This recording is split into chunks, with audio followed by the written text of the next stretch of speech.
Periyar doctor Ambedkar arts and science കോളേജിന്റെ ബിരുദദാന ചടങ്ങ് കോളേജ് ഓഡിറ്റോറിയത്തിൽ നടന്നു. അംബേദ്കർ ട്രസ്റ്റ് അഡ്മിനിസ്ട്രേറ്റർ എ ബെബ്ലാറാണി സ്വാഗതം പറഞ്ഞ ചടങ്ങിൽ college principal doctor Jayachandran Keezhoth അധ്യക്ഷത വഹിച്ചു. കണ്ണൂർ സർവകലാശാല സിൻഡിക്കേറ്റ് അംഗം ഡോക്ടർ പ്രേമചന്ദ്രൻ കീഴോത്ത് ചടങ്ങ് ഭദ്രദീപം കൊളുത്തി ഉദ്ഘാടനം ചെയ്തു. നിങ്ങൾക്ക് ഒരുക്കി തന്ന ഈ സൗഭാഗ്യത്തിന്, ഈ നല്ല നിമിഷത്തിന് ആദ്യമായിട്ട് കോളേജ് അധികൃതരോട് നമ്മൾ നന്ദി പ്രകാശിപ്പിക്കേണ്ടതുണ്ട്.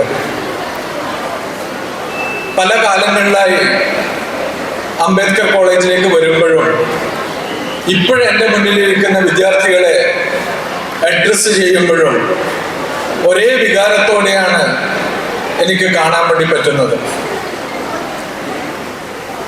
കഴിഞ്ഞ ദിവസം കണ്ണൂർ സർവകലാശാലയുടെ സിൻഡിക്കേറ്റിൻ്റെ രണ്ടാമത്തെ യോഗത്തിലേക്കുള്ള മിനിറ്റ്സ് കൈകാര്യം ചെയ്യുമ്പോൾ പല സബ്ജക്റ്റുകളുടെ ഇടയ്ക്ക് അംബേദ്കറുടെ പേര് കണ്ടു.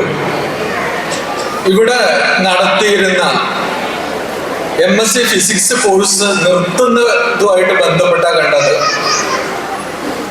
ഞാനത് പറയാനുള്ള കാരണം, ഇത് കേരളത്തിലെ ഉന്നത വിദ്യാഭ്യാസ രംഗത്ത് നടക്കുന്ന ഒരു വലിയൊരു പ്രശ്നത്തിൻ്റെ ഒരു ചൂണ്ടുപലകയാണ്.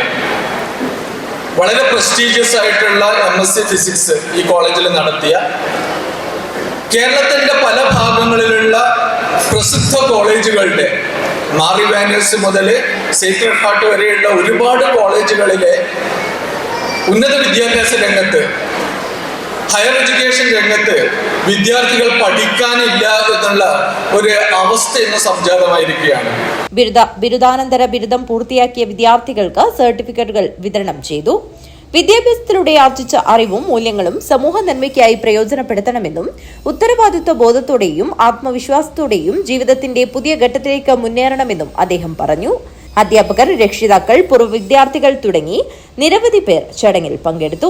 Doctor Ambedkar education and cultural trust trustee CM Kabeer ചടങ്ങിന് ആശംസയർപ്പിച്ച് സംസാരിച്ചു.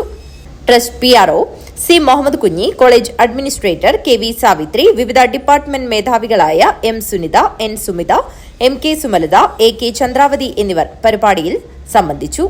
IQAC കോർഡിനേറ്റർ P അഭിലാഷ് നന്ദിയർപ്പിച്ച് സംസാരിച്ചു. News bureau, Kanhangad.